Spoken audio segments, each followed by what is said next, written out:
Told y'all, we got the game on lock. Crank Lucas the rap deucer. Team Real Racing. Y'all already know we won. Off-road racing, quick as in the desert. To the finish line, passing through the checkers. It's Team Real, we just much better. When we on the track, we apply that pressure. People lined up screaming from the sideline. When they see the UT class fly by, or they see me in the truck doing drive-bys, in the Parker Dam or in the Baja. Every time you see me rolling through inside a buggy, and I'm counting up the money, cause I came to multiply it. Push a 1200 horsepower in the motor, you don't really wanna race me, I dare you to try it. Started up the engine, now my wheels on fire. Zooming through the track while I'm running up the rubber. Better get them slow waves out of my water. You don't wanna see the shark or there's a crusher. It's Team Real, y'all know what the biz. Crank Lucas and I'm spinning on the wheel. Doing 160 past you so fast when the wind hits your body, get the chills. Telling everybody they can eat my dust, but I guarantee you won't beat my best. Popping champagne when I'm at the finish line and I'm holding up the trophy and I beat my chest. What first place look like it's me? I don't do twos and I never met a three. People know the Team Real logo when I'm running through the desert and I'm running all through the streets. Never have to cap my race game tight. My vehicles can go all night. Foot up on the gas, I can never break right because I'm allergic to all the red lights. Team Real, Team Real. Everybody thinking that they faster till they gotta race. Team Real, Team Real. All about the speed and you can see it all up in my face. Team Real, Team Real. Real scared money don't make no money. It's Team Real, Team Real. Hit the motor rumble and the tires burning from the rubber. Team Real, Team Real. Everybody thinking that they faster till they gotta race. Team Real, Team Real. All about the speed and you can see it all up in my face. Team Real, Team Real. Real scared money don't make no money. It's Team Real, Team Real. Hit the motor rumble and the tires burning from the rubber.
You want to know what's going on in your dirt sports world?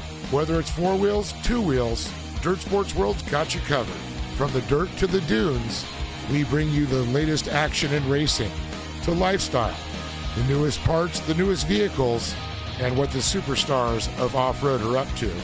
Check out our social media for up-to-date information on Instagram, Facebook, Dirt Sports World, and more in depth, and check out the magazine at www.dirtsportsworld.com. And don't forget to check out our YouTube channel, Dirt Sports World, for some great videos. So make sure to follow us and come get dirty with us. Once again, reigning supreme, Connor Barry, the three-time iRacing Short Course National Series champion. One thing I would like to tell my competitors is the job is not done yet. You can see that Luke Canutt wants to end the season on a high, did not want the fight to end like this. Second place in the championship, but that's not over yet. But the championship leaders banging and rubbing doors on the run towards the line. Oh. Connor Barry tried everything. Experience from the real world to the virtual as well, because then Dashley makes a mistake. It's going to be a new Dashlette this year, so hopefully this means that I'll be running up front more. and history made. Team Gold and Briley on top. One thing I'd like to tell all the competitors for 2025 is watch out, Team Gold's coming. The 2-year wait for victory lane may continue for Keaton Swain. Winning is important. I show up to win, so obviously winning is everything.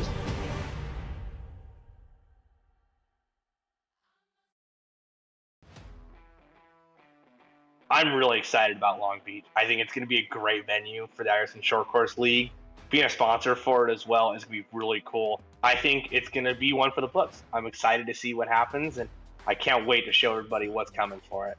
I am definitely excited for Long Beach. It's going to be a nice little switch up from the normal stuff we have on here since we only have 4 tracks. At first I thought the truck track combination was going to be rough, considering the type of turns at Long Beach and the Pro 4 kind of being more on the understeer. We'll see. I guess time will tell, but I'm interested to see how it's going to turn out. I am excited for Long Beach because I am the only one who's ever won there before, so I'm hoping to make it 2 for 2.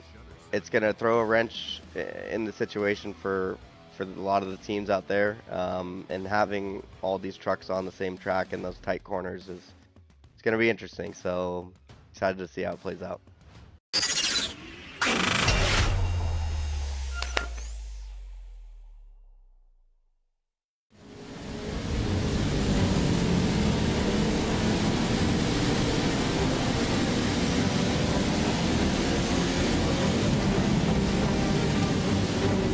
It's time to switch dirt for tarmac as we get set to go once again in the Iracing Short Course National Pro 4 Series. But on the streets of Long Beach for the signature Propellers Long Beach Surfside Showdown, it's a whole new world that these drivers dive into live on RaceBot TV. Hi folks, I'm Junior Cake Party, joined as ever by the voice of off-road Dave Arnold as we get set to go racing. Dave, I love Long Beach. I love Pro 4 trucks. I've never commentated on them together, but I think we're in for quite a blast here today. Oh, I'm looking forward to this. I mean, we've done Pro 2s here, but not the Pro 4s. It's another animal. I think it's going to be a little bit more, of course, just like on a dirt track, this Pro 4 is going to get them a little bit deeper into the corners, but nevertheless, it's not going to disappoint. It's kind of funny as I'm looking at this shot right now. I was actually in that first condo on the top floor watching this last year in real life. Sounds like a pretty good place to go watching. A big shout out to Signature Propellers as well for providing some additional support for this year's event, and we have a special winner's trophy for whoever comes out on top. Let's take a look at the schedule as we hit the halfway mark of the Pro 4 National Series. Of course, Pro 2 National competition to come later on this summer. After this, it's a return to the tracks that we've become familiar with. Crandon twice, the big house, of course. But Dave, this in many ways, halfway through the championship, we're starting to figure out who the shakers are at the top of the leaderboard. Oh, yeah, definitely. I mean, Connor is not disappointed whatsoever trying to back up another championship here. He's been on point, but he can be beat. And I'm seeing some fast drivers right now. Keaton Swain, a little bit quicker than him, Matt Adams. So this is going to be real interesting.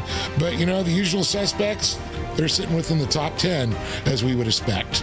Drake Mittag won last time out, so Connor Barry 3 wins in a row to open up the season, but Drake Mittag still not even inside of the top 10. It's 11 points that split Barry from Swain, and then another further 18 points back to Luke Canup, and Nicholas Dashley, who's had a pretty good start to the season, sits fourth with Nicky through the top 5. Like you say, though, Barry could be caught, and this could be a pivotal run through the championship, because, Dave, I think ultimately, we always talk about chaos playing its part in short course racing, but today in particular, with the unknowns that we've got in front of us, I think the heat races, the LCQs, and the main event all going to be so unpredictable. Oh, yeah, and of course, this is all walled off. There's K-rails, there's catch fencing all the way around this. You touch a wall, you're going to bounce off it. You can take out an entire field. We've seen it in the Long Beach Grand Prix. We can see it here in Iracing Short Course. So don't count any mayhem to not be seen tonight. Let's look at the team standings with Factory Sim Sport not far in front of Channel 199 Sim Racing, and Matt Adams, who was fastest in practice representing Channel 199, will hope to try and narrow that margin here today. Let's talk about the format. As qualifying rolls out on track, drivers get the track to themselves and 4 laps to run in a 10-minute session. So with lap times around 1 minute 30 seconds, they've got some time with which to work. Qualifying does mean they can't hit the wall, they can't run off the track limits either. They've got to be very clean, something they won't have to do in the 4 heats, the 2 LCQs, and the 10-lap main event, where we're only going to invert the top 2. So Dave, whoever wins heat number 2 starts on pole position. And that's going to be so important, I'll tell you. Like I said, this is a little bit tighter. There's narrower exits and entrances coming out of this. And you can see there's walls everywhere. You tap that wall, you see the barriers, there's a little contact there. You get out of shape. Could be real interesting. Now, it looks like Connor Berry, having a good run here. I'm looking at the timing still. It looks like Matt Adams was quickest. He was quickest, but not by as much as he was when you and I started looking at the times. It was 7 tenths initially, down to 3 tenths or so with, I think you said it, Keaton Swain second on the board. It's going to be interesting, but, finding the setup for this track, I know a few guys have run the Pro 2. They said, well, we got, a little bit figured out. Difference is the Pro 4 truck handles so much different than a Pro 2. The setups might have to be reconsidered. Absolutely. And that's something that I'm sure teams have had the ability of being able to work together more than those running by themselves. You can see the front end dive as onto the brakes hard through the opening left-hander, sweep out to the wall on the right-hand side to try and then straight line the entry into the fountain, where you can use a little bit more on the inside, but the drivers have been told in their driver's briefing to stay on the curb as their limits. See, this is where you'll also see some drivers cut inside of that curb when the racing's underway. Can't do that in qualifying as you head onto the roller coaster halfway through the lap. Yeah, you got to be a little bit tighter. And of course, the fountain is a no-run zone, whether it's in qualifying or during the race. So a lot of drivers are going to take that into consideration. But, you're going to be able to change the lines up, like you said. Coming out of qualifying, you might have a whole other set of lines that you kind of think about. You might, some guys have probably tested them out and already know before, you don't have to go rent Long Beach. They got it all the time here for you on iRacing. Big factor. Big factor in the world of sim racing. An IndyCar, by the way, does roughly around 175 miles an hour into turn number 1. I'm curious what these drivers are carrying. We'll see maybe as Mikkelsen exits out of the final corner. It's a relatively decent run to the line, so keep an eye for that if we have fights towards the ends of any of our respective races coming up. There's the timing beam, and it is Matt Adams provisionally fastest with a 1:27.216. It's 3 tenths quicker than Connor Barry, who in turn is 3 tenths quicker than Cody Winicki, but only 7 times so far on the board. And already I'm seeing 3 drivers, Dave, who failed to set a lap time on their first lap, likely for pushing the track limits that bit too far. Yeah, that's one of the things. And only taking the, pole position in second place for the fastest qualifiers, you definitely don't want to make mistakes. Every lap you do has got to be perfect here in qualifying. And even brushing the wall in qualifying will make your lap not count. So that's why you see for Trenton Bradley crosses the line to start his second time attempt, but not on the board after the first trip around Long Beach. Front end dips once more as he works the wheel to the left. Mason Prater to 12th, 2.5 seconds the margin. This is going to be the largest gap in qualifying we have this season. Last week, wasn't it a couple of tenths through the entire field? Yeah, that was the incredible thing, how close they all were. Well, look at back to 6th place. It's almost a second and a half. Even Tyson Miller's a little bit off, and he's one of our faster drivers. This is different, that's to say the least. Unofficially, we have been here before with the Pro 2s, Luke Knupp on top, but this is the first official competition as Trenton Briley bails from that lap. He's going to reset and maybe take a fresh set of tires. Luke Knupp, I think, is getting ready to start a timed attempt as he swings out wide. That's going to give you a couple of miles an hour down at the end of turn number 1, or in the braking zone, I should say, of turn 1, which is somewhat important here in qualifying. Yeah, I'm kind of curious to see what kind of speeds he's going to be hitting there. We'll be able to take a look at it hopefully here soon. Get just a curiosity to see, like you mentioned, the 175 mark in IndyCar. Well, I don't think the Pro 4 is going to be quite there, but they're going to be over, I think, the 3 digits, that's for sure. 128 was what I had for Luke Knupp there. So not that slow. I mean, that's still pretty scary in a truck with limited braking potential. Wes Graham's up to 5th. He's 1.1 seconds off pole. Matt Adams is on to what is his 3rd timed attempt, as is Barry and Winicki. So I think a couple of those drivers have come down to pit lane, Dave, and grabbed a fresh set of tires, which is important because in iRacing, the more you heat up the tires, the slower they tend to get. Well, and that's a big factor here in the dirt. You're not going to heat up tires like you are on the asphalt. I'm sure they've taken that into effect no matter what kind of vehicle you're going to run here. So I can, figure that could be a little bit more damaging to your times.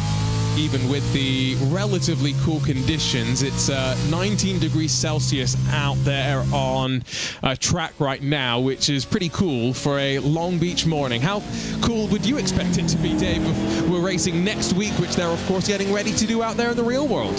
Yeah, in a couple weeks they'll be out there for sure. And I'll tell you, well, it's overcast this week. We're, they're talking a little bit of rain next week in Long Beach. You never know, but I'll tell you, we've been blessed for so many years. The sun seems to come out and shine on the Long Beach Grand Prix, for sure. And a very cool thing is Roger Penske, who owns IndyCar now, has now recently purchased and are the new owners of the Long Beach Grand Prix. So I expect hopefully another great turnout for it. And how apropos for us to come run it right before, just like the SSTs run on the at the Long Beach Grand Prix.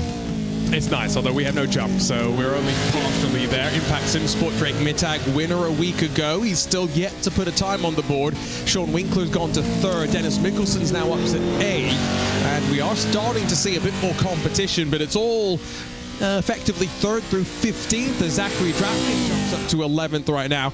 Matt Adams and Connor Barry, they're done for qualifying, Dave. 127.015. I think good enough for Matt Adams to sit at the front of heat number 1. Oh, well, you can see Drake Mittag right now. He's on his final qualifying lap. Let's see if he can get up there and join the ranks. He's pretty deep in the field right now, especially coming off that win last week.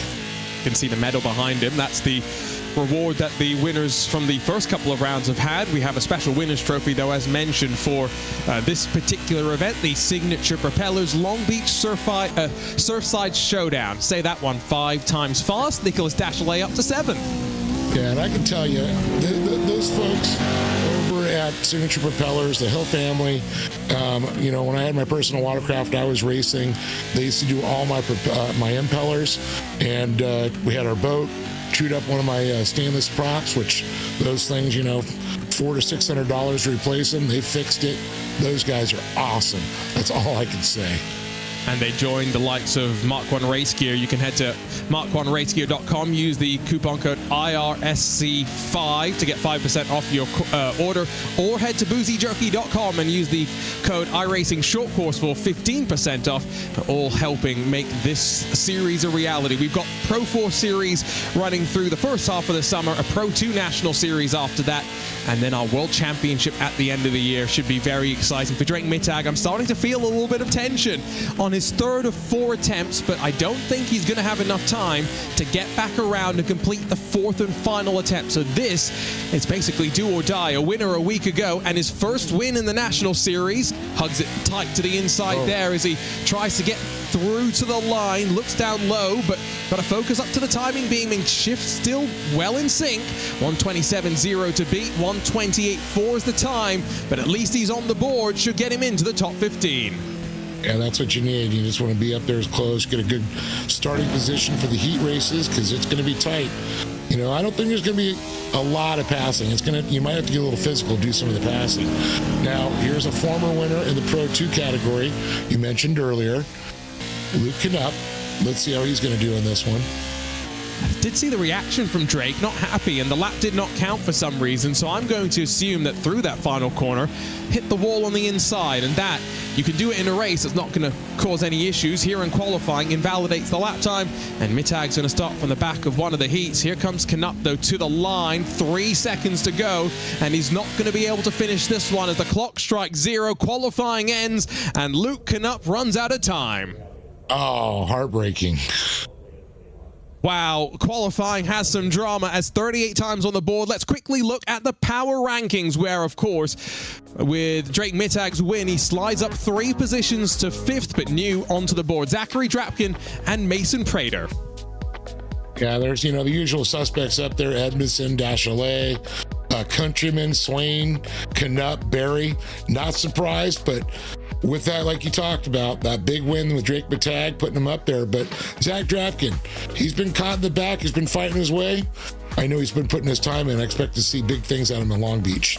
Let's take a look then at the starting grid for the first of our 4 heats for the Signature Propellers Long Beach Surfside Showdown, where Matt Adams puts it on pole and will lead us to the green. He'll have the Terminator Tyson Miller alongside, and then Wes Graham, Keith Jeffrey, Austin Schreiber, and Gavin Plummer, the front 3 rows. Remember, front 4 advance at the end of 4 laps. Eric Jones, Fouad Baran, Thad Countryman, and Drake Mittag, the winner of last week's event, with some work to do at the back of the 10-car field. It is a standing start as well, so no rolling through the hairpin and clumsily tripping over one another. And race control now quickly grabbing a final word with all the drivers before we let them loose for the first time tonight. And what a great shot there. That's the long stretch, and you see the VIP lounges there, as well as the TV and announcing in that area. It's awesome. Best seat in the house right there. I thought the best seat in the house would be right behind him. thought the best seat in the house would be the roller coaster. Yes, that's true too. That's a good spot. See, now Daytona's got the Ferris wheel, Long Beach has the roller coaster. There's a great look at the truck. It is early in the morning, so you have to wonder if there might be some visibility issues for the drivers in virtual reality with some glare coming between some of these buildings. One thing that iRacing replicates quite well down Pine Avenue is a bunch of restaurants. It always makes me hungry when I drive down there. And they all are great restaurants for sure. It's usually our ritual before we go. We go to our buddy Eamon's place, then we head down to get a little bit of chicken and waffles at Roscoe's. Got to do that in Long Beach before the race.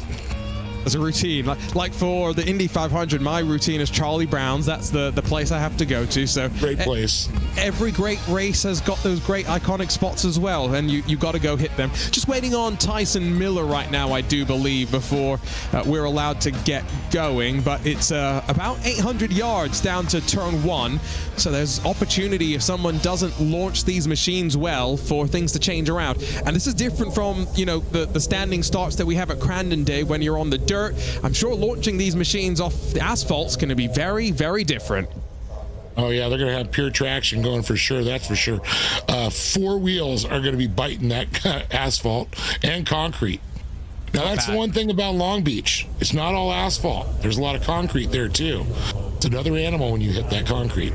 That's a good point. I've been using that term somewhat interchangeably just because for these machines it's very, very different from the dirt that they traditionally go racing on. 4 laps does mean roughly, with lap times around 1 minute and 30 seconds, 6 minutes per heat, so expect these heats to fly past relatively quickly, and then what is going to be a 10-lap main event where we'll have a competition caution at the end of lap number 4.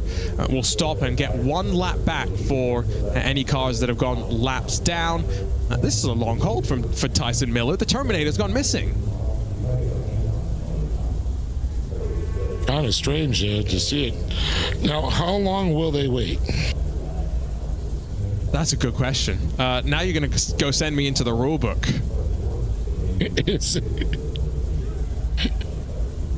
See if we can get an update from race control. I've just shot them over a message, but I do see everyone else lined up and ready to go. That's another great look at the... It is sunrise, technically, isn't it, here? Because it's just touched 8:30 a.m. in the virtual iRacing, as there comes the Terminator, so we're not far away from getting going. Which the sun is in the southwest position, because that's where the bay is in the Pacific Oceans, where the sun is. So that doesn't make sense. It would be setting in that position usually. We'll gloss over that. At Daytona, Dave, iRacing, because of course Daytona Beach Airport is right by the track there, they have a plane, and someone on the internet, which is always a dangerous thing to say, calculated how fast that plane was landing at, and it's landing at 400 miles an hour. Exactly. So I think certain things we're going to have to ignore. Now you've said that, though, I'm never going to not see it. Yeah. See where the shadow is? Because that's west. Kind of like a southwest, actually. Sun won't be setting. Well, because the harbor's right there behind on the other side of them. Word from race control is that they're just holding because there was some oddities in that qualifying session. Like I did mention, this is going to be weird because you can't run off the track. iRacing has what's called an off-track system, so as soon as you trigger one of those, your lap in qualifying gets invalidated. But because you got the walls on either side of you, if you even brush them, you get what's called a car contact, Dave. And so I wonder if there was a few drivers who were flirting close to the wall and just got a little bit too close as we get ready to go.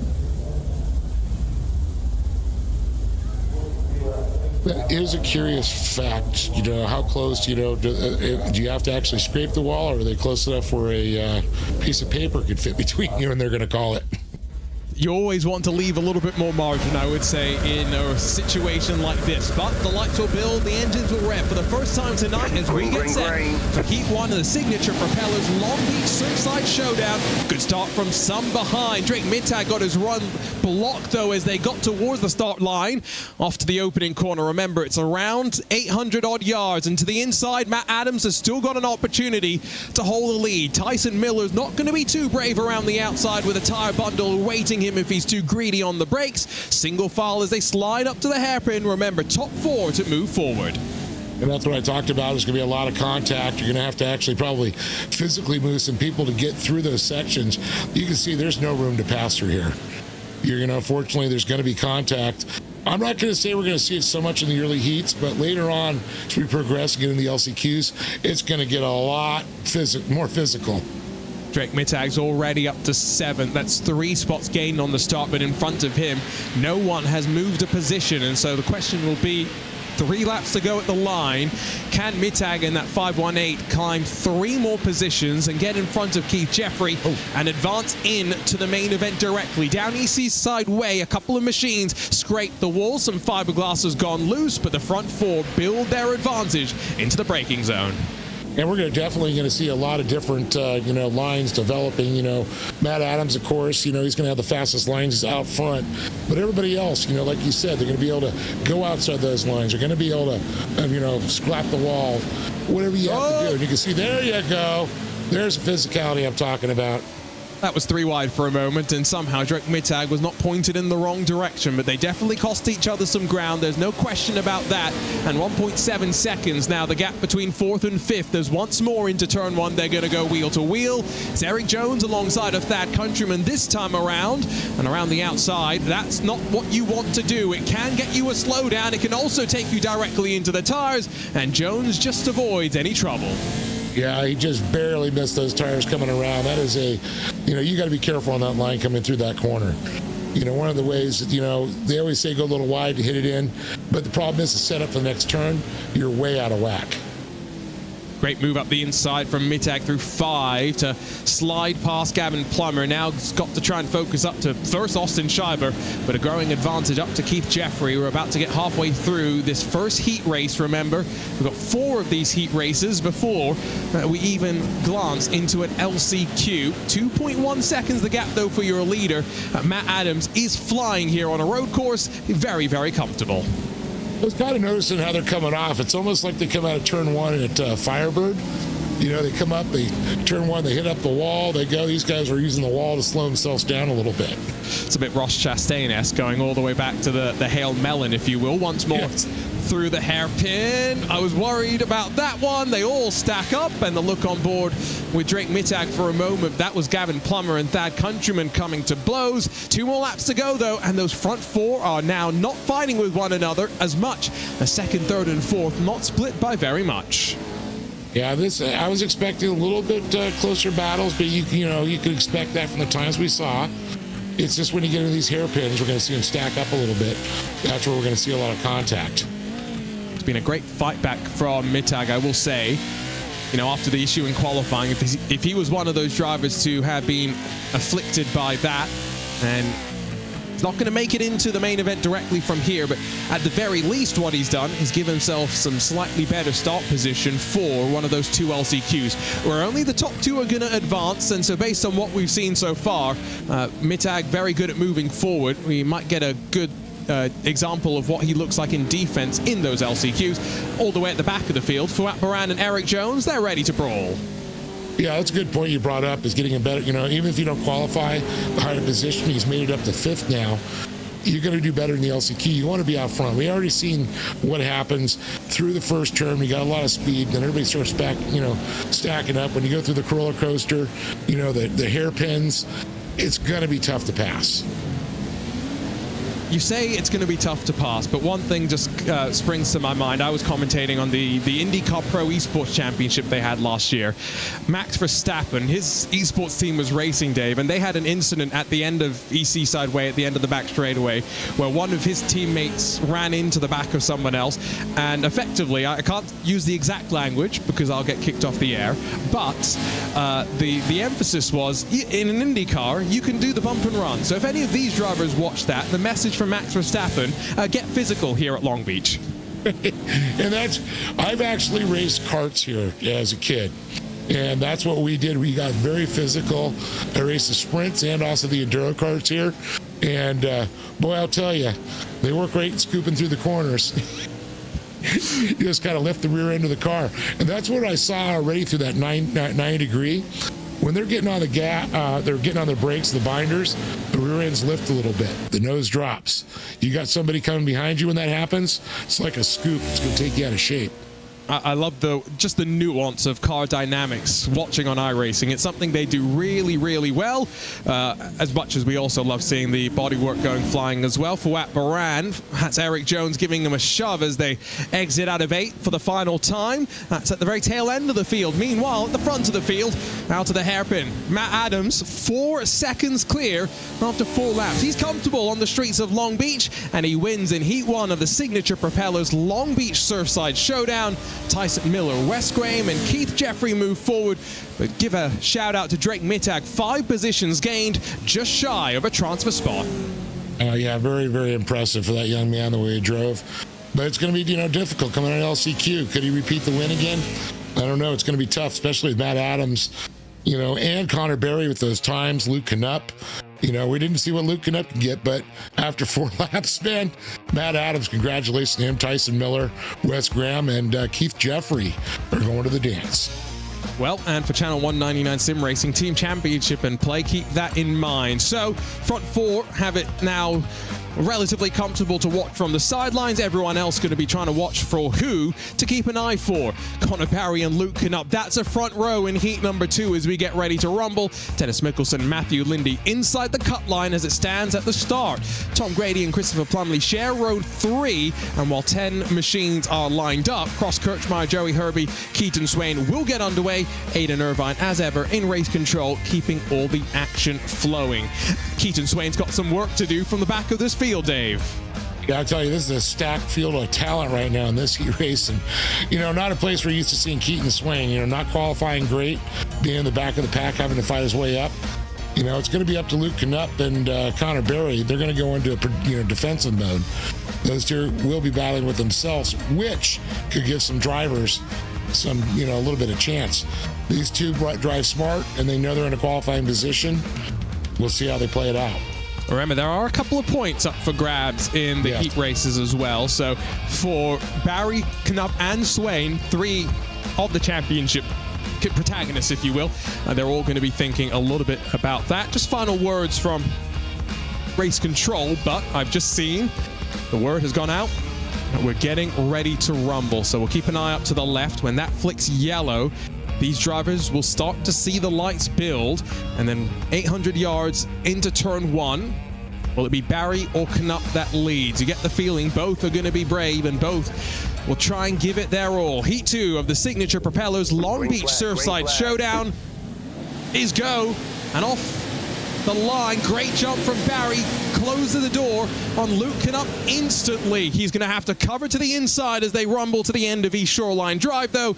And behind them, 2x2, fanning out. No one yet, single file. Knupp trying to find his way back to the inside, but now Dennis Mickelson is there as well. There's a bit of argy-bargy behind as Tom Grady goes a bit sideways, but I can't quite believe I'm saying this. 10 machines up to the fountain, all in a straight line.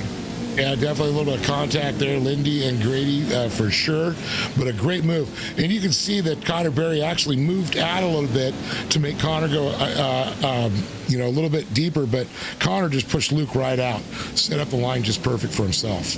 It's so interesting watching these drivers on the brakes here, where you don't move around as much as you do on the dirt. Now, Plumley and Grady, they're playing crisscross city for 5th and 6th, but what they've done is allow those front four 1.6 seconds out of turn 8 for the very first time. This is suboptimal. 700 yards where they've just lost all sorts of speed to the end of this back straightaway. Luke Knup's going to go to the inside and try and challenge for the lead, though, as they sweep through turn number 9 to the inside through the hairpin. That will give Knup the opportunity. Mickelson's not going to wait around too much as well. Lindy's in the action, 4 at the front, and all stacking up through the hairpin. I can see that they almost left the door open there, and you saw Mickelson trying to go up the inside. So Luke not only trying to make a pass on Connor, can make a mistake. You got to really, have more spatial awareness with the other drivers around you, especially on this track here. If you're trying to push somebody out of the way, you may just open the door for somebody else to slip on the inside. This was what those behind were hoping for, but those behind starting to brawl even harder as on board with Luke Knup. That's a look of focus on the face of the team goal number 5 as he almost rides the gearbox of your championship leader. Remember, 3 wins to open up the season for Connor Barry, including one of our Triple Crown events. And last week was by no means a poor points event. He's still very, very consistently up towards the front. Yeah, definitely some good lines. If you really pay attention to these lines he's setting in, he's hitting the entrance, hit the apex perfect, sliding it out, driving it like a road car. Even though it's Pro 4, and that suspension is a lot stiffer than it would be. There's no jumping. You don't have to worry about that. You can set that thing as stiff as you can. And four-wheel drive is not necessarily the most common for a car that goes racing on asphalt and concrete, right? You'd traditionally be a bit more two-wheel drive. Four-wheel is something that we've seen in modern prototypes, but not much outside of that. Now, they're not going to be 3 wide because they instead decide to play bumper cars up the inside for Keaton Swain, who's not made much inroads. He gets bullied out wide for a moment, but he's going to lunge to the inside of the hairpin as on his outside, there's a car that flips up and over. Cross Kirchmaier gets the door, and Race Control's going to take a look at that one, and Keaton Swain might get some penalty points going his way. I don't know. I think Keaton had the established position. It looks like he probably got Crossmaier turned into him. I'd love to see a replay of it, but once you get your nose, you establish your foot. It's like keeping that door open. Benefit of iRacing, infinite camera angles to go back and watch these incidents, and incidents are plenty. There was a change for last week. Drivers no longer have to report any incidents. Instead, Race Control goes through every single lap and reviews every bit of contact manually, which, just gotta say, Dave, they're taking on a mighty task in terms of time. Yeah, that is very time consuming for sure, but you know what? It makes everything fair. Okay, let's take a look at it. Now, look at Swain coming up the inside. Very clean right there. Now, this is where we go left, and then the right is going to be set up after this one. Look, bam. I agree. Swain had that position. Keaton was right on the inside as well, right? It's not like he's gone out wide and missed the apex by a country mile. So, yeah, no, you're right, actually. Keaton holds tight, and maybe Cross Kirchmaier getting a little bit too crossed up on the steering and too tight. Top 2 have run away. Mickelson and Lindy have lost out, and so 1 lap to go from Long Beach. It's the Knup and Barry show once again, running at the front of the field. Yeah, Mickelson and Lindy have been going at it. I mean, Lindy is all over Mickelson. Mickelson's got a protective mode right now, which, at this point, you're in a qualifying position. Yeah, it's going to get you a little bit of a better spot for the main event, but you are qualifying. Don't take a chance of taking you both at this point. But I think Connor's, and Luke are actually fighting for some points, but Connor is on point himself. Absolutely. I think for Luke in particular, knowing that he's had an up and down start to the season, all things considered. He's had the speed, not always the luck. He kind of needs a couple of extra points from finishing this heat race at the front of the field, but 7 tenths between them might be a little too late. As out of turn 5 for the final time, Mickelson's looking pretty comfortable as well in front of Lindy. Kirchmaier is the only driver sitting in pit lane. Through all the chaos we've seen so far, attrition hasn't played a huge part, at least just yet. Yeah, I was surprised. I was like, I wasn't thinking it would be much, and we saw in the first heat. Well, here we are on the second and third, and they're getting a little bit more physical. Benefit of the sim world as well, the fiberglass instantly put back onto the car after your 4 laps of racing. You don't have to pay that virtual repair bill. Luke Knup's put the pressure on. He's put some moves on Connor Barry as well, but the championship leader is going to exit out of the hairpin, and by winning in Heat 2 of the Signature Propellers Long Beach Surfside Showdown, he'll line up at the front of the main event when we go racing for 10 more laps behind. Lindy gets in front of Mickelson. That's important to get him some grid position coming into that main event. And while Keaton Swain does not advance, he's moved himself up to 5th position, done all that he really could. Yeah, these LCQs, boy, I tell you, there's some major talent going to be in LCQs tonight.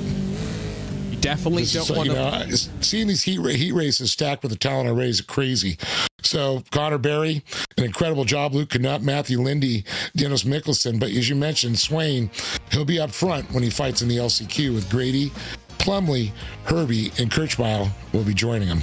It's pretty crazy to see all the factory SimSport entries there as well. Grid for Heat 3, Winkler, Dashalet, and then Deshore and Drapkin front 4. Mason Prater, Adam McAfee line up 5th and 6th positions. 9 trucks to roll off once again with Brock Smith, Solomon Bershinger, and then Trenton Briley at the tail end of the field. I saw at least one person in the iRacing short course chat cheering on for 906 Dirt, someone else cheering on for Team Gold and for Lindy.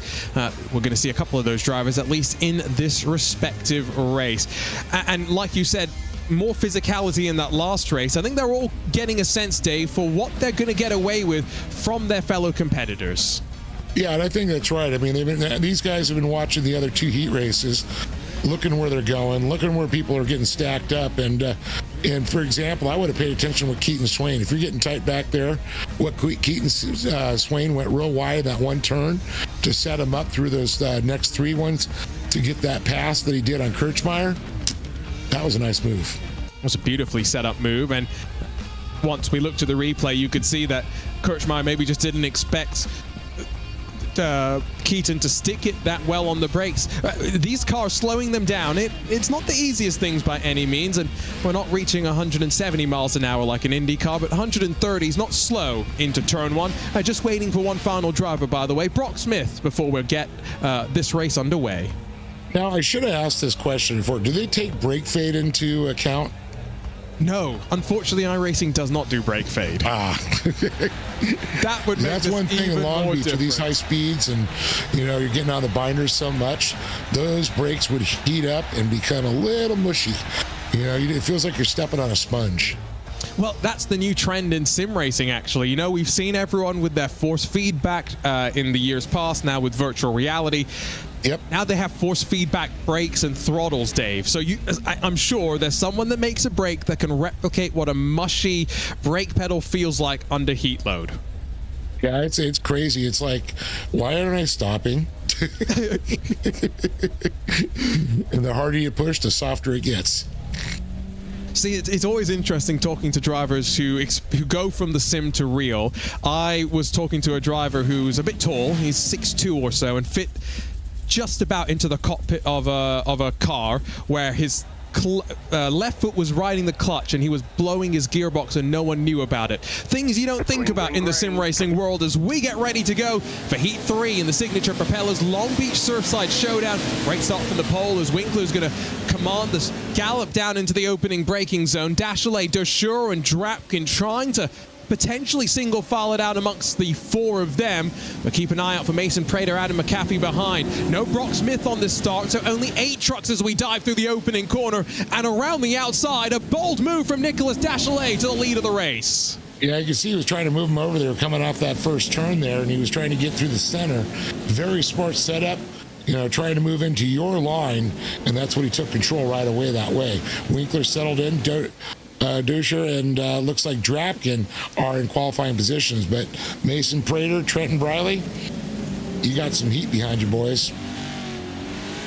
I think, and again, Trenton Briley, one of those drivers caught out in qualifying. Dashalet's lost a bit of time. He's now dropped back behind the 720 and has to watch Deshore as they make a bit of contact off the corner, running down East Seaside Way for the first time. That looked like Deshore running into the wall a little bit by himself as the track gently brings itself back towards the right into the braking zone at turn 9. A single file between the front 4 as they qualified. at the end of the opening lap. Let's see if Sean Winkler can open up his advantage a bit wide through that hairpin and gets a bit more contact as they stack up behind. And Briley just forced his way by Prater, literally opened up that can of tuna going through that corner. Man, ripped it open. We were saying you can be aggressive. That's exactly what Trenton Briley decided. He's only now a second behind Drapkin. So does Prater want to work with Briley? He's looking to the inside, so answer seemingly no, but might be a bold send under the brakes from there. Definitely committed. Briley had to open the steering, give him the room, but Prater slides his way on forward. And a nice move back there by Prater as he sits up around the fountain they go. Good they stay out of the flowers. I'm glad that's a no zone.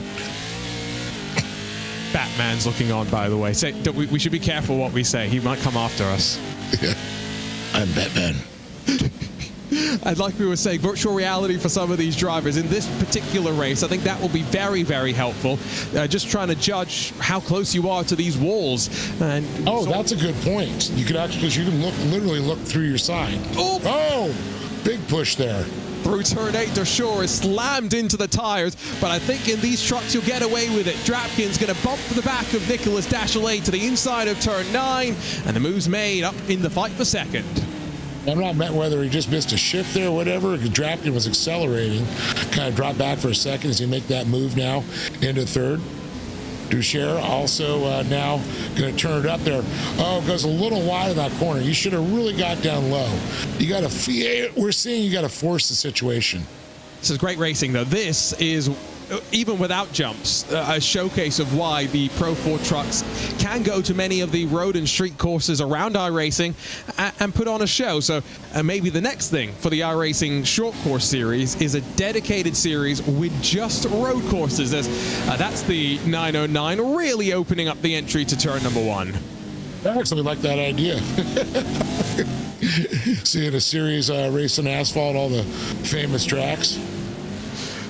I mean, there have been leagues where, they put the NASCAR machines and they only race on road courses. So we could do the same things as well. I was just taking a look, by the way, Brody Deshore, by going out so wide through turn 1, what you're actually doing is going onto the pit exit, which in iRacing gets you a slowdown because they don't want you to be there. He served it. He's not lost too much time, fortunately. But that's the thing these drivers have been encouraged to do. Outside of the fountain where they've been told they can't cut, they're allowed free reign around the track to run whatever line they want. They just have to serve whatever penalties iRacing will give them as well. And that could just be a slowdown racing or a slowdown. Yes. So you don't have to go into the pits necessarily and serve it. That would be painful. That would be really bad. Yes.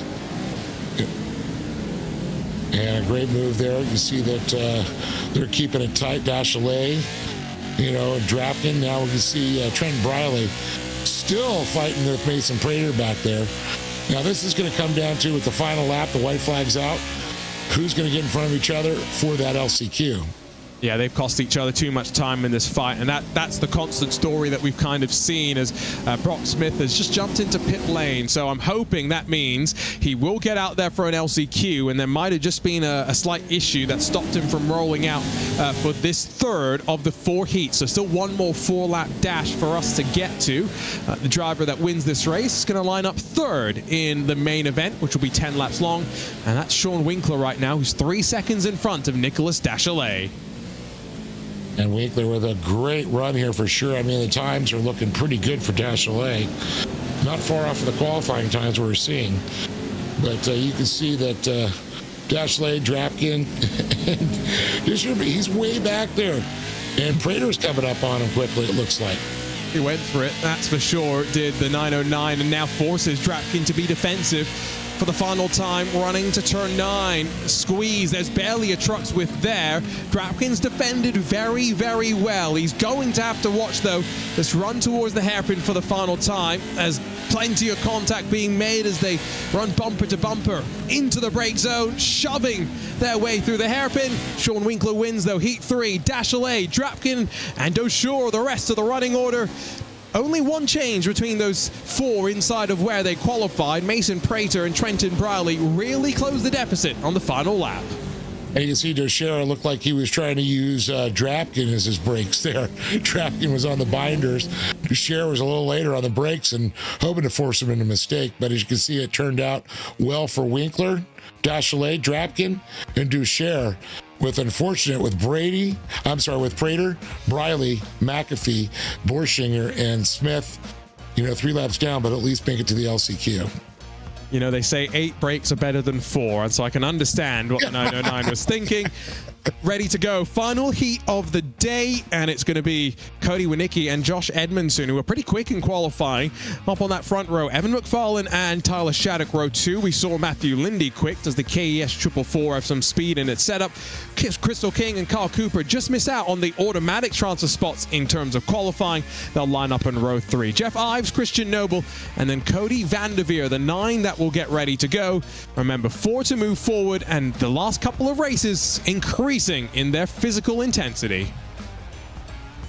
Well, I mean, it's definitely gotten crazy. I just can't wait to see what the LCQs are going to bring. This is going to be a good one. Like you said, Edmondson had some great lines. He had some good times with Winicki. See what McFarlane and Shattuck and Crystal King. She had a rough one last round. I expect her to be doing a little bit better. I know she's probably been putting her time here in Long Beach. She's just had a rough season, to be honest. Hasn't done much wrong, and nothing's gone her way. Still sits. And it's not been her fault. I mean, exactly. I'm going to say it plain. It's nothing. She's like in the wrong spot at the wrong time a few times. And she still sits 14th in the championship. So I think that tells you plenty about just how quick she can be, even with that misfortune. 4th and final heat.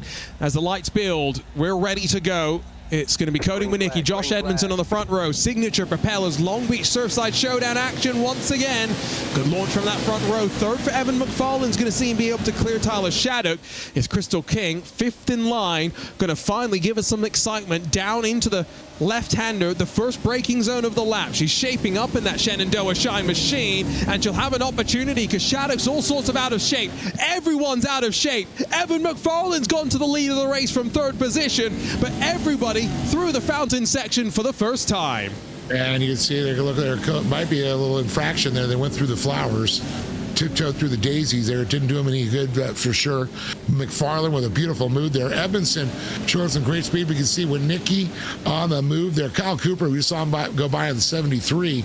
He's back there. He's already got some front end damage back there too, it looks like.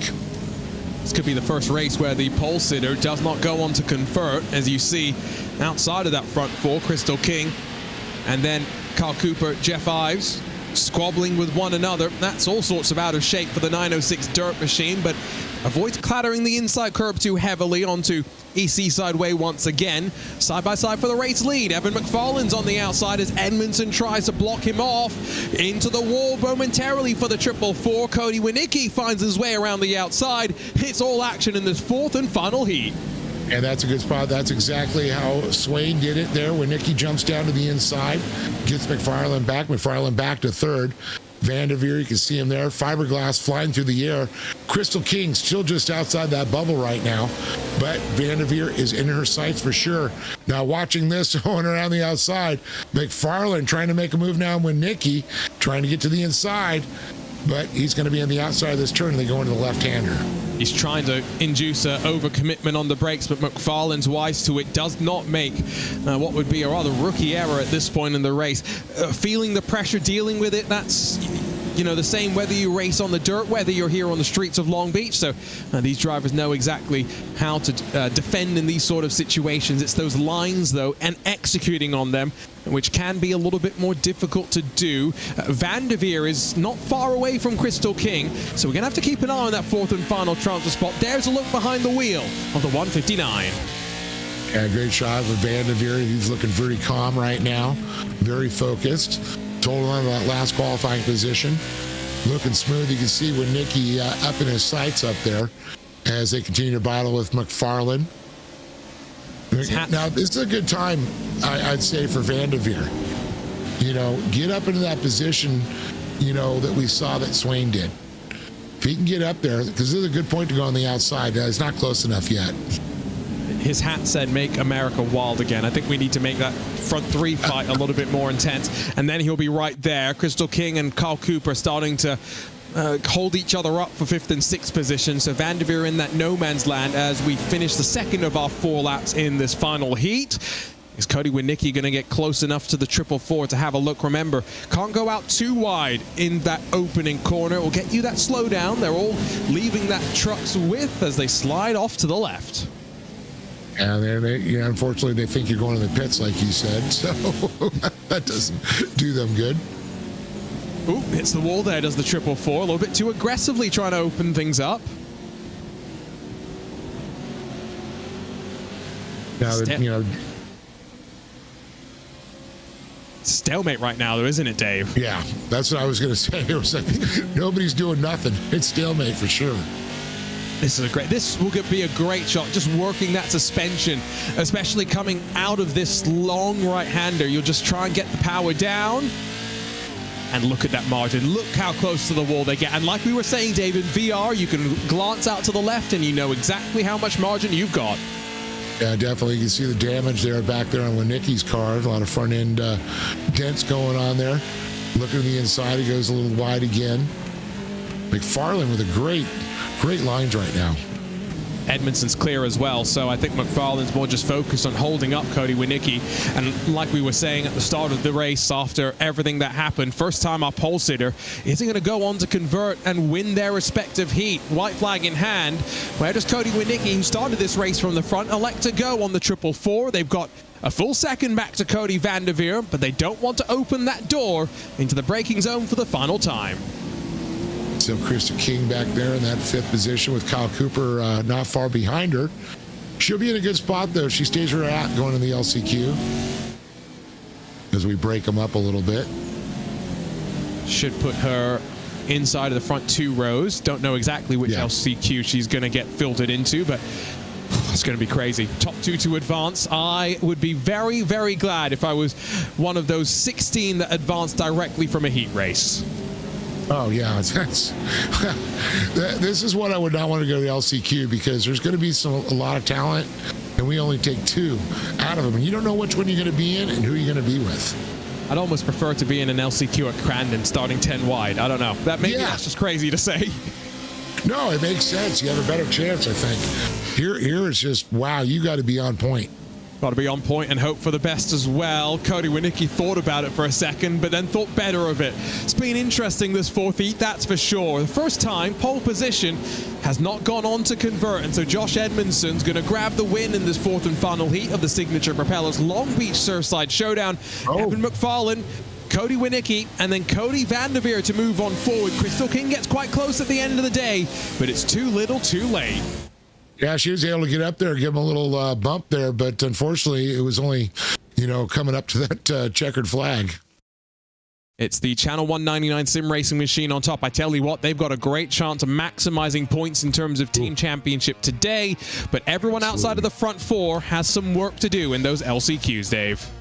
Yeah, that's for sure. I mean, McFarlane with KES, they're not in it, but Racecraft or Factory Sim Sport, they got a few points there. Crystal King, but unfortunately, she has to go to the LCQ to prove that.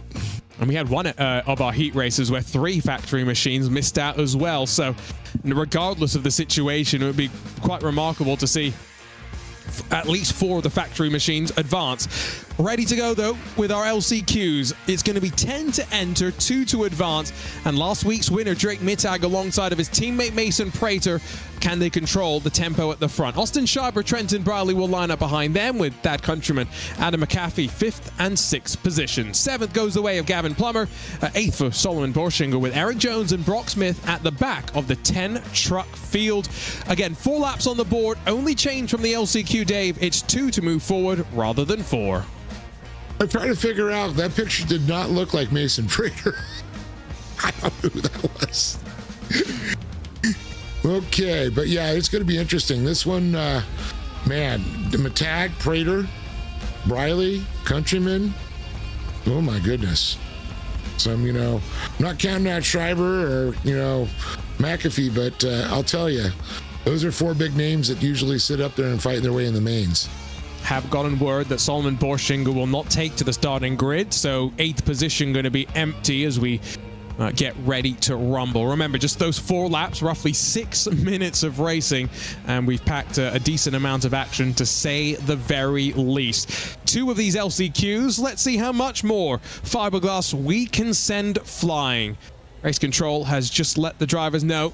Focus towards the lights, rev those engines, and the signature propellers. Long Beach Surfside Showdown gets ready to head into last chance qualifier action. The cars squad up and away they go. Great launch from Drake Mittag. Crater's going to be under pressure though. Austin Schreiber jinks one way than the other as they head down to turn 1.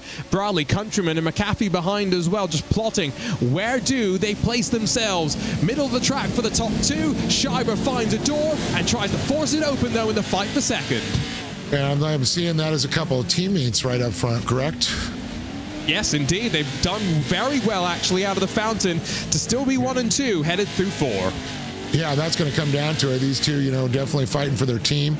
You also want to get your teammates into the main event. Those are all the 2 qualifying positions. Schreiber, you can see him. You can see Briley, we just were on board with. And you got Countryman back there. And then Gavin Plummer, Brock Smith, who unfortunately had that issue and had to get forced into the LCQ. He's back there, but I'll tell you, it's going to be tough with Mittag. And Schreiber gets by him. But look at Mittag, just bye-bye. Schreiber made that move very, very nicely, and now Prater's trying to figure out which way the Team Gold pair will go behind him as well. Briley to the outside, down into turn 9. He's going to try the 2-for-1, but he's overcommitted surely. Slides back behind Austin Schreiber. Drake Mittag has sailed clear at the front of this field. Last week's winner, surely just thinking about how his main event is going to go, but they'll stack up into the hairpin behind. Schreiber gets pushed wide. Briley bullies his way forward. Prater back up to 3rd, and action down towards turn number 1 as the fiberglass goes flying. Yeah, Prater will have the inside line coming through here, but you got to establish it because you go kind of like a little bit of a right, and then it's a big drag race for these guys. It's an 11-turn track, but in these machines, they must feel like some of those corners go on forever. That's contact between Gavin Plummer and Thad Countryman behind. Schreiber and Prater still squabbling over 3rd position right now. Exactly what Briley wants to see. If he can get an opportunity to fly away like Drake Mittag, he will not look back. He will take that with both hands. Yeah, I mean, these guys usually, we have 1 or 2, left turns, right turns, mostly left turns. There's a lot more with those 11 turns here. We're mixing it up quite a bit. So these drivers, it's a lot more physicality, even in the sim. You got to work a lot more. A couple of these drivers even have motion rigs as well. Imagine what some of the contact must feel like as they the walls. That's a bit of contact for Austin Schreiber, and behind they've stacked up. Brock Smith sees Sky for a moment, but it's Gavin Plummer that loses out and drops to the tail end of the field.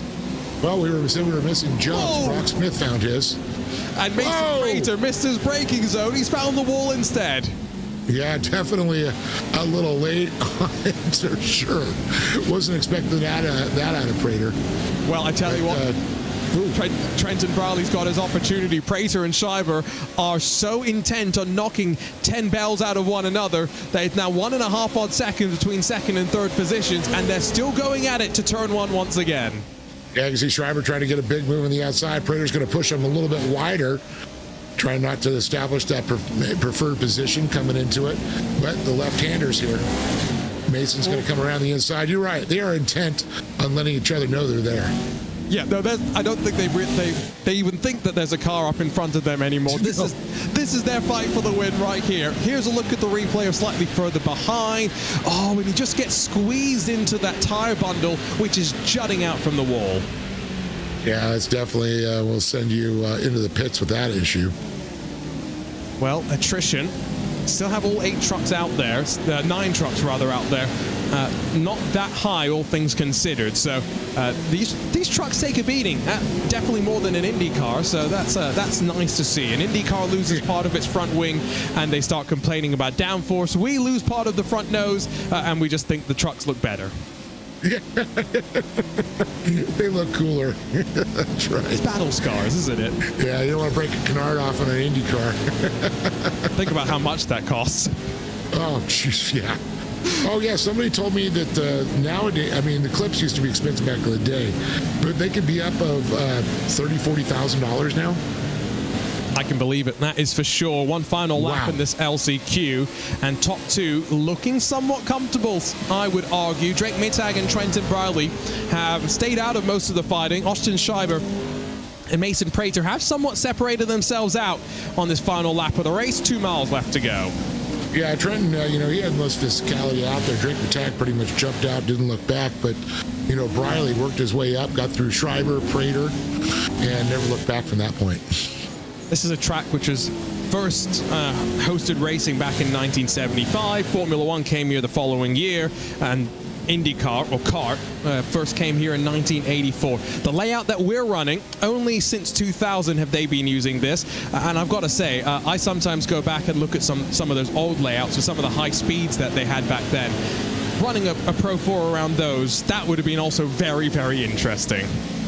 Yeah, we were hitting in the old, because I'm not going to say how old I am, but back when I raced the car laydown carts, we hit about $160.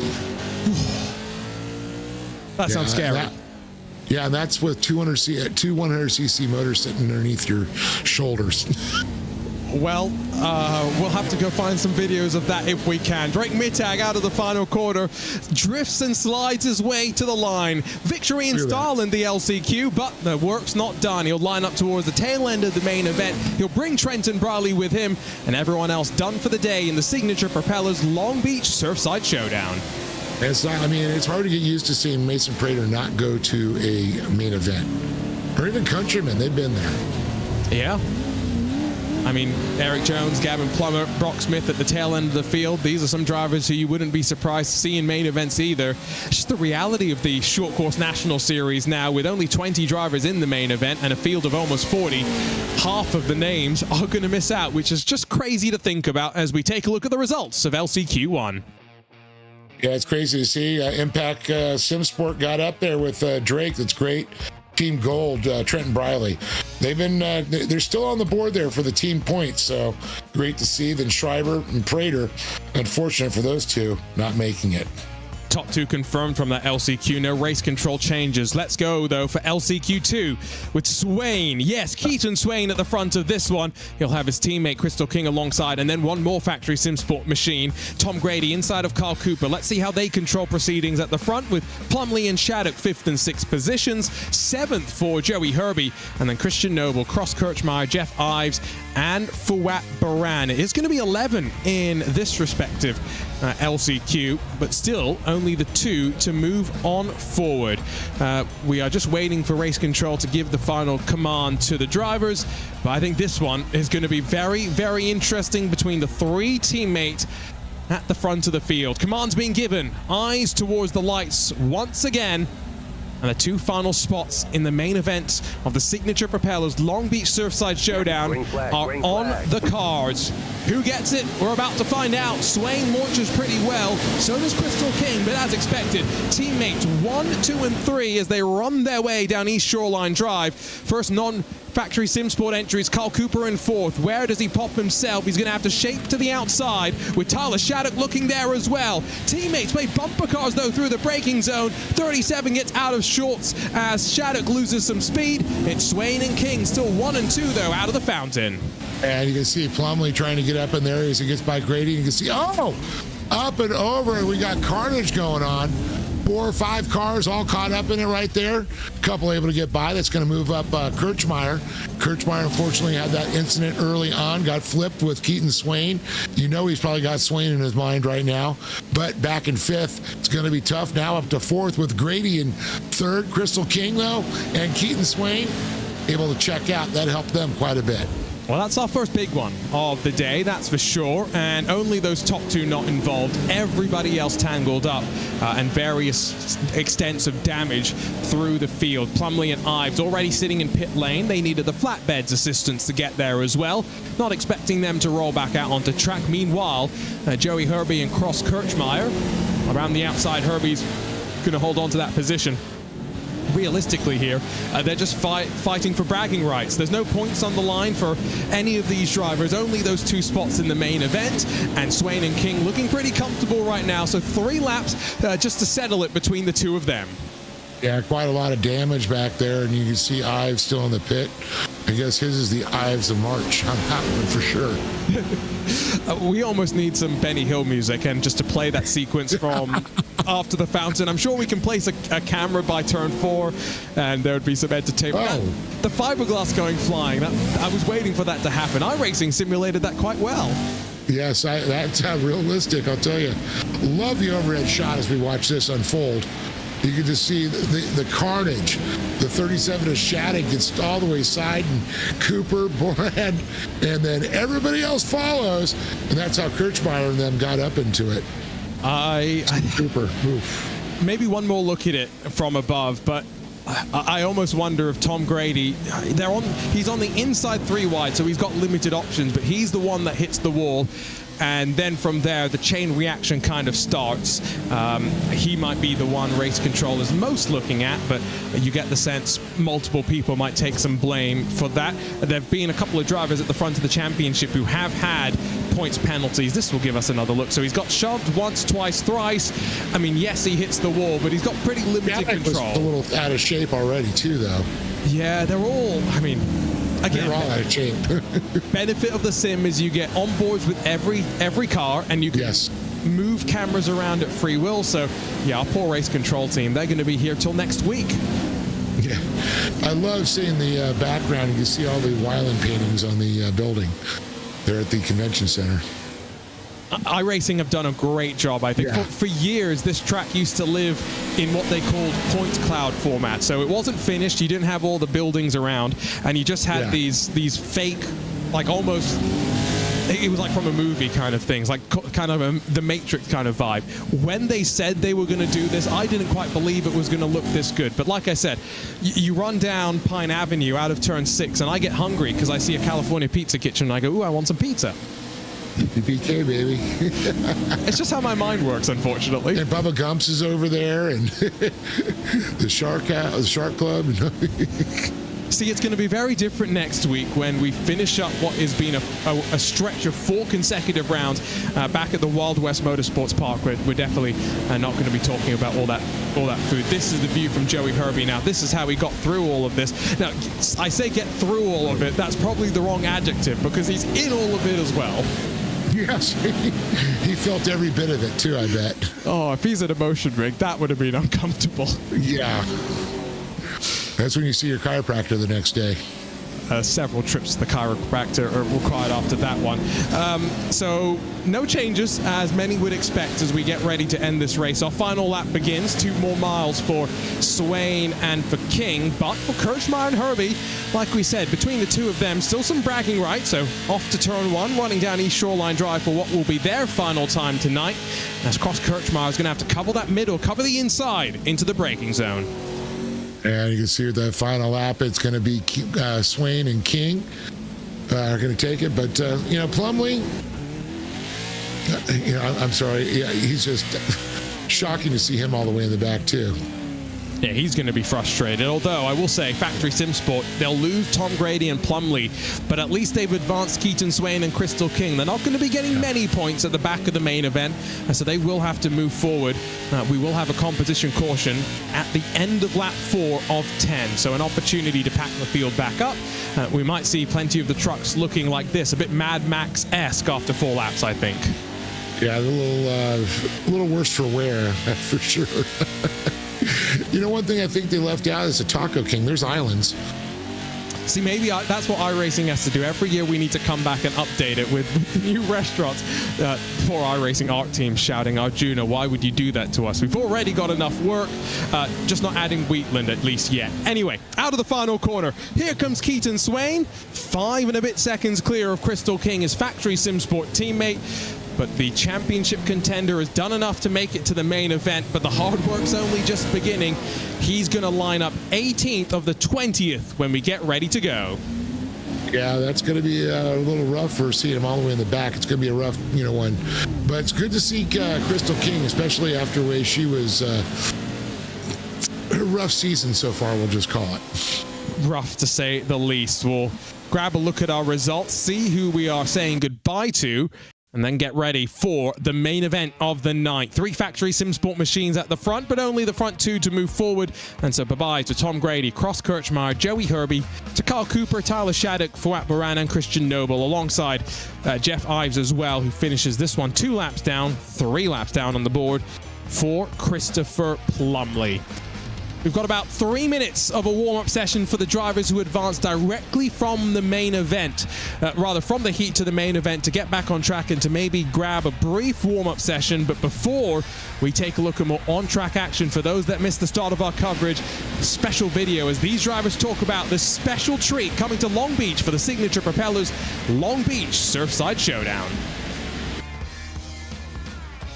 I'm really excited about Long Beach. I think it's going to be a great venue for the Iracing Short Course League. Being a sponsor for it as well is going to be really cool. I think it's going to be one for the books. I'm excited to see what happens, and I can't wait to show everybody what's coming for it. I am definitely excited for Long Beach. It's going to be a nice little switch up from the normal stuff we have on here, since we only have 4 tracks. At first I thought the truck track combination was going to be rough, considering the type of turns at Long Beach and the Pro 4 kind of being more on the understeer. We'll see. I guess time will tell, but I'm interested to see how it's going to turn out. I am excited for Long Beach because I am the only one who's ever won there before, so I'm hoping to make it 2 for 2. It's going to throw a wrench in the situation for a lot of the teams out there, and having all these trucks on the same track in those tight corners it's going to be interesting. So excited to see how it plays out.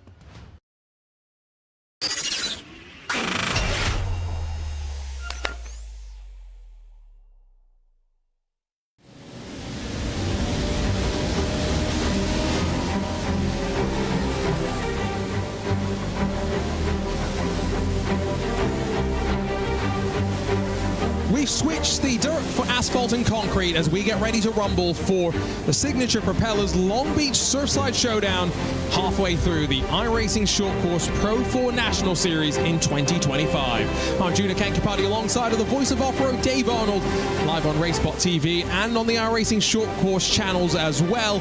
And already we've seen some incredible racing. 4 heats, 2 LCQs to set our field of 20 for the main event. 10 laps of action, an invert of the front 2, and a competition caution at the end of lap number 4. Dave, this could be one where a championship is really set in swing. Can Connor Barry continue to push his advantage, or the rest of the field push him to the back? Yeah, that's going to be the question right there. You know, he already got one down. Can he come back and rally? It's going to be the question. He's going to be up front. It's going to be curious, but can Keaton Swain find his way up? There's going to be a question there. Still elusive win for Keaton Swain.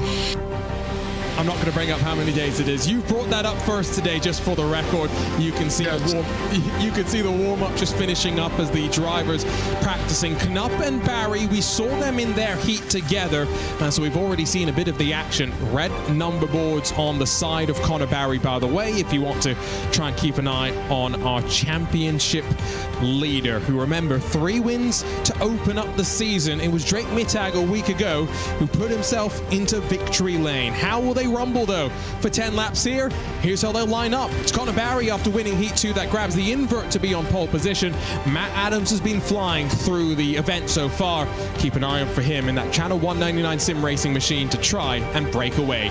Winkler and Edmondson line up on row 2 with Tyson Miller, the Terminator, alongside of Luke Knupp. Some work for him from the outside of row 3. 7th for Nicholas Dashley, 8th for Evan McFarlane, and 9th for Wes Graham alongside of Matthew Lindy to complete the top 10. Drapkin and Winicki share row 6, 13th and hopefully not unlucky 13th for Keith Jeffrey. Dennis Mickelson got physical in this heat and he's back in 14th in that Boozy Racing number 41. Brody DeSure 15th. Cody Vanderveers alongside with Drake Mittag, Keaton Swain. First drivers to advance from the LCQs alongside of Trenton Briley and Crystal King.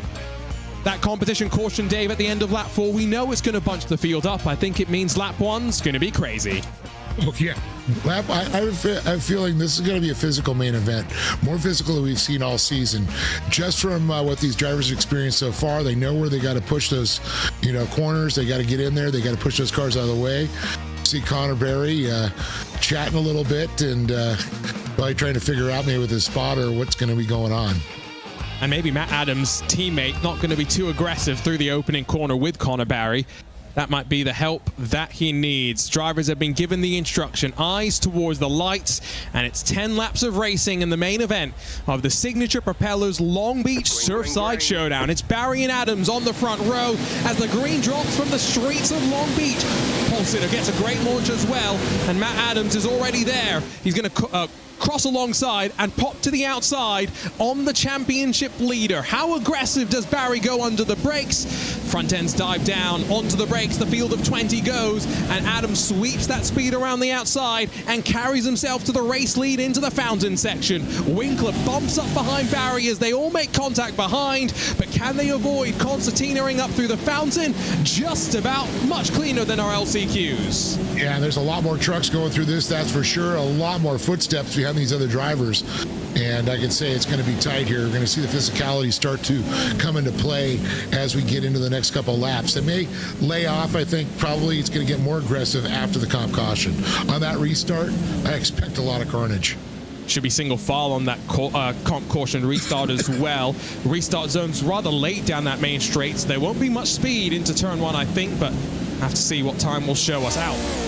Off turn 8 onto EC sideway once again. Front 10 or so, not really forcing the issue on one another. It's behind, where there is a little bit more chopping and changing and some movement. Zach Drapkin, though, trying to prove me wrong from 10th, shuffles to the inside of Evan McFarlane. Yeah, you can see some of the drivers were getting hard on the binders going through there, trying to set up for their position.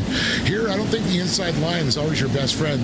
We already seen a couple times you go a little bit wide there, and it sets you up for this turn, that hairpin to get your nose in there.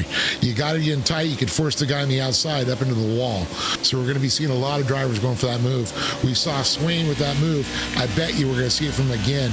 And I guarantee you back there, Briley, the same. He saw that move. He's used it also.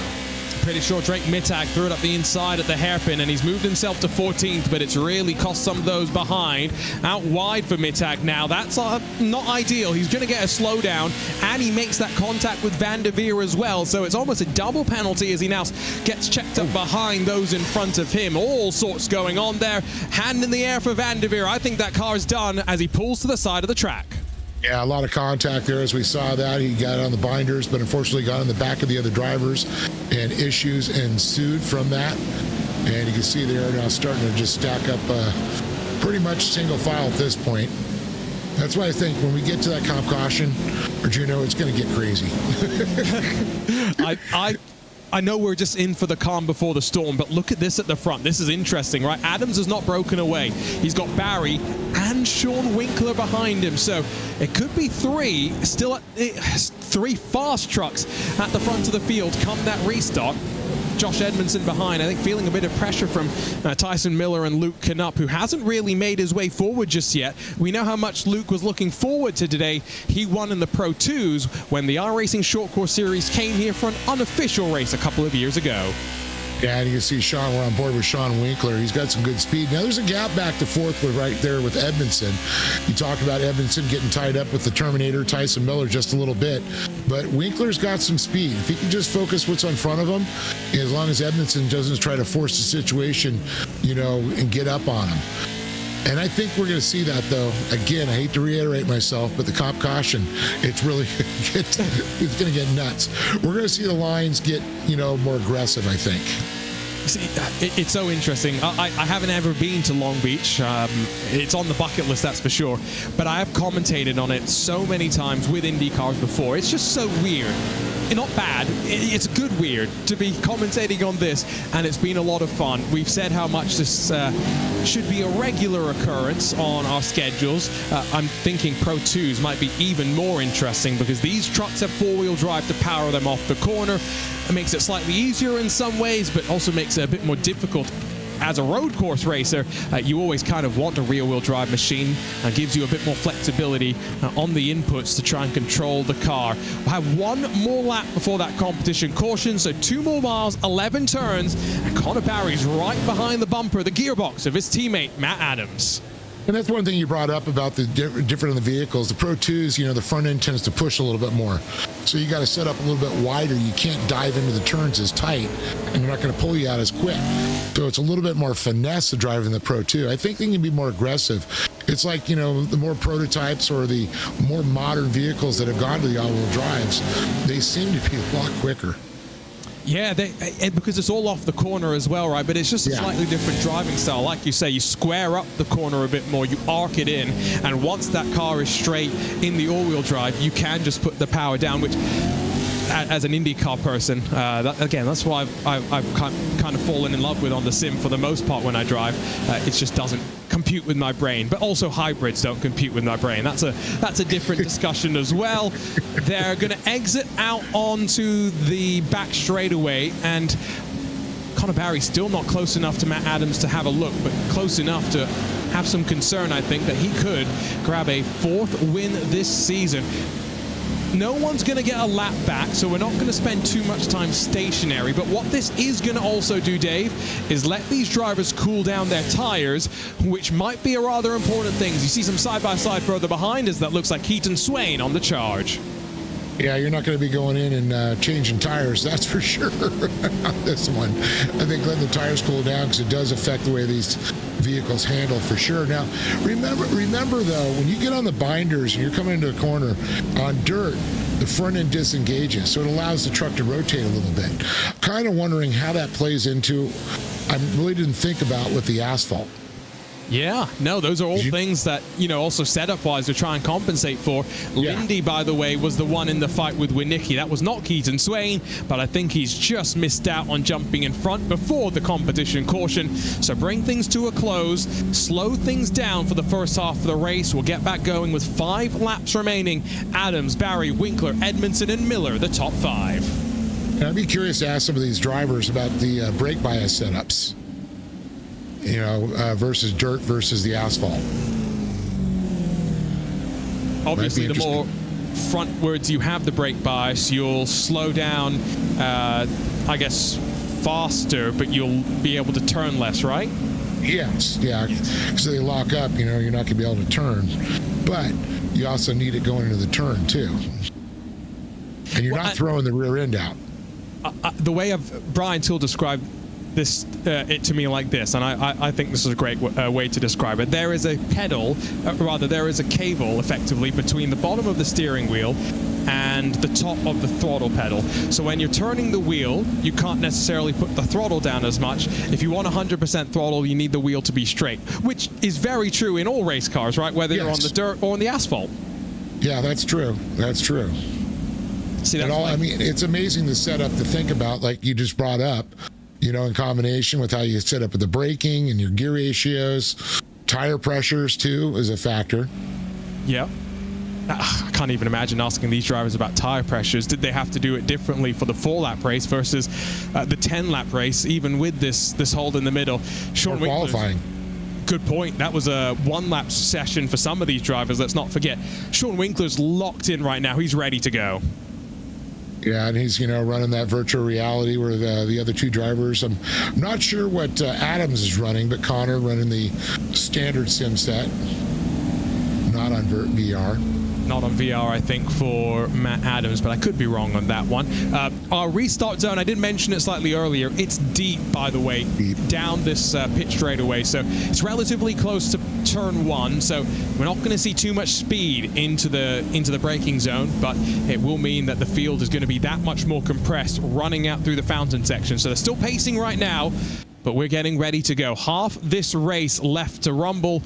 And it's going to be Adams from Barry from Winkler. The top 3 that built their advantage in those first 4 laps. Are they going to be able to build up their advantage this time? Will they be allowed to? Because, as both Dave and I have been alluding to, we're expecting things to get crazy from this point forward. Lots of fiberglass to go flying. Yeah, definitely, especially this close to nose to tail. Will Adams be early in that start zone or late? Will he play a little head games with them? Psychological warfare could come into play. His teammate, though, is behind, so you expect maybe some coordination over the radio between the 2 just to make sure they can control this jump. They've also got Josh Edmondson in 4th, so it could be a Channel 199 Sim Racing 1, 2, and 3 by the time we exit onto Turn 5, onto West Shoreline Drive. Here we go, into the restart zone, and off and away. You can see those behind not waiting as well. That looked like both Keaton Swain and Crystal King, but no change up towards the front of the field as they dive out through the left-hander. It's through the fountain where potentially there will be some opportunities. Winkler's got a great restart, though. He's right on the back of the top two as they pirouette out of turn 4. Yeah, this will be the setup through here. This is where we saw it last time, where the drivers change up the lines a little bit as we come into these net set of turns here into this left-hander. Looks like this is where the setup starts. Looks like the first gap is between Cody Winicki and Keith Jeffrey. So first through 11th, somewhat close. Lindy getting in front now of the triple, the triple 3 getting in front of the 88. We'll see if that gap continues to build. Already Edmondson, though, losing track of Sean Winkler. That was a gap that grew pretty quickly in the first stages of the race. Matt Adams and Connor Barry still locked effectively between a couple of car lengths. Now as we'll finish this first lap, 4 to go at the line, and you wonder if Matt Adams is going to be able to hold on. He's been so quick over the course of the event so far. Yeah, we're already into the hairpin. I would have figured some action already through here. I mean, 4 laps is going to happen quick. This is, I mean, I'm amazed how fast these laps happen. 90 seconds or so for the drivers under full tilt. Edmondson alongside of the Terminator, Tyson Miller, as they cross the start-finish line. Look at the gap up to those front 3, though. It's large, and that's where Edmondson feels that pressure around the outside. Miller gets pushed wide, which means I think he's got to be careful that he doesn't pick up that slowdown we've mentioned before. Also be careful he doesn't do what Evan McFarlane's just done there, which is be pushed into the tires, the 444 in the wall. Yeah, that was not a good position for him, that's for sure. Now we're watching, you know, Edmondson. He's holding off at the gap. Edmondson was so worried about Miller. Now he's going to have to go into protection mode. But Edmondson's a seasoned racer. Whether it's been motocross or it's been racing on the sim, he's going to be able to focus what's in front of him. I think he can put Tyson Miller behind him in his head. He's behind him physically, but mentally needs to put him there so he can move forward. There are no comp cautions. Take a look again here at what happened, and you can see the 444s. Didn't really get shoved there. Kind of, I think, carried too much speed. A little late on the binders. Maybe just not expecting the slightly cooler tires as well. Now, Matt Adams has had a couple of technical issues here and there, has disappeared from the track. What's that putting through Connor Barry's mind? What's he thinking as out of the hairpin one more time? They're really pulling their advantage behind Winkler. Problem is they're bringing along the 720 with them. A look from up above as the teammates go side by side for a moment, the KES Industries pair. Lindy has to watch out, though, because he gets tagged from behind. That looked like Trenton Briley as they slowed down through the hairpin. Front 2 back off to turn 1, pulling a bit more of a gap to Sean Winkler. Connor Barry, 3 laps to try and find his way back to the lead if he thinks he wants to get there. And I'm watching the fiberglass flying off now of McFarlane. Lindy and him on the bottom are battling it out as we look at the top and see our leaders, the top 3. A big gap back to Edmondson, my goodness. And I was actually kind of shocked that they gapped him out that much. These 3 have broken away. They haven't actually slowed down at all. You'd think that Adams would think about, oh, I got to protect. Oh, no, he's running his own race. If Barry's going to do something, he's going to make him, you know, work for it. I will just note Keaton Swain is in pit lane. He got tangled up, I think, on that restart. Crystal King's been involved in an incident as well, but she's still running, albeit down in 18th position. A difficult day for a couple of drivers fighting from LCQ2. 2 laps to go at the line, so just under 4 miles for these 3 at the front of the field. It's an opportunity for Connor Barry to grab yet another win. It's almost his 20th win in the National Series. On the other side, got 2 drivers that are going to be thinking they want win number 1 in the National Series. Some hungry drivers as we cross the line with 2 laps left to go. And look at Adams just start to pull away. Didn't expect them to have that much more power than Connor Barry pulling out there. You see battles back there are just, I mean, it's amazing the gap out there that we're watching. These 3 are at another level right now. And I gotta tell you, I'm impressed with Winkler. Winkler's giving Connor a run for his money right now. I think that's the big thing, right, is the fact that Sean Winkler, through the entirety of this main event, has stuck right there at the front of the field. Matt Adams, in practice at one point, was 7/10 quicker than everyone else. The field brought it down to roughly 3/10 or so, but he's not broken away by any means. He's been pacing around Connor Barry for the most part. Onboard look with the Racecraft Academy 720. I'd like some lessons on how to drive a Pro 4 this well on a road course. As around goes Drake Mittag, smoking as well. That's a difficult end to the day for the Impact Sim Sport number 18.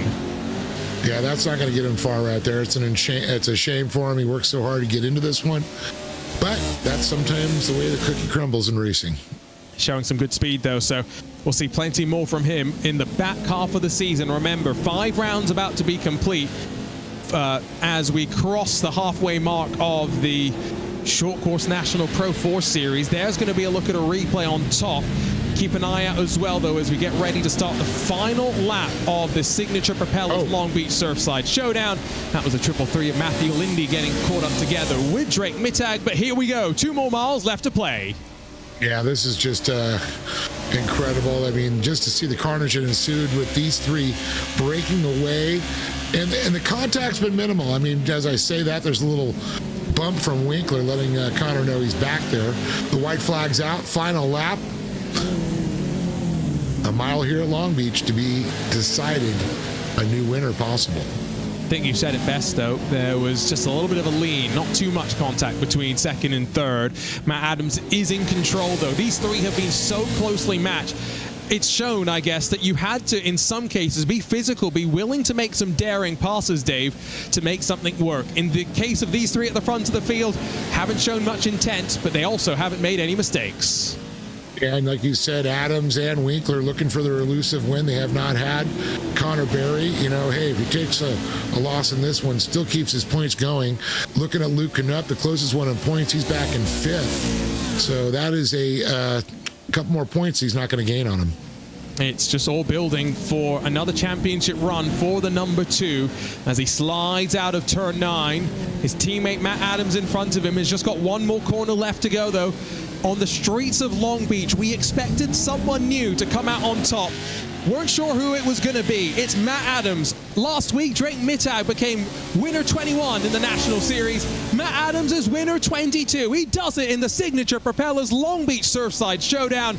Connor Barry and Sean Winkler hold him honest all the way to the very end. This was great, and hopefully we do this soon, and hopefully before the end of 2025. I would love to see another road course now after this one. This is darn exciting. And I love the way they switched it up. I really love that. I want to see more of this added to the iRacing short course.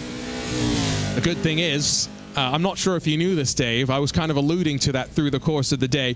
October 15th, we're going to Watkins Glen in the Pro 2 National Series. So we will indeed get another road course this year. Love Watkins Glen. That's going to be exciting too. Question. Man, I'm just shocked at this one right now. Matt Adams, he came out swinging, fast qualifier, took top honors, took the win in his heat, and came out top. And it's what Channel 199 Sim Racing wanted in their team championship fight against Factory SimSport.